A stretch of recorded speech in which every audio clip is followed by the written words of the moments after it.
Бизнисот ќе биде во грч најмалку до втората половина на идната година до формирањето на новата влада. Бизнисмените контра гувернерката Бежовска. Ефектите од предвремените избори нема да бидат краткотрајни, туку ќе го закочат стопанството. Планираниот раст од 3,5% за годинава го сметаат за преоптимистички. Велат проекциите на Централната банка и на владата се неостварливи.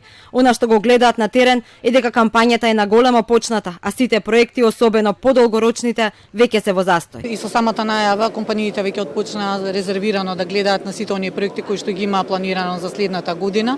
А и со самото тоа што ќе бидеме во очекување на формирање на нова влада, се она кое што беше планирано за првите 6 месеци од 2020 година, дефинитивно ќе биде во фаза на застој. Не верувам дека ќе успееме да го постигнеме овој раст од 3,5%. Дека изборите се кочничар за економијата, смета и првиот човек на Стопанската комора Азески. Вели постојат законски ограничувања за спроведување јавни набавки, а и инвестициските активности на компаниите често се злоупотребуваат за изборни цели. Атмосфера во која бизнисот не може нормално да функционира. За предвремени избори се зборува веќе 3 месеци. Закажавме избори 5,5 месеци порано и да предпоставиме дека уште еден месец ќе има приговори, прегласувања.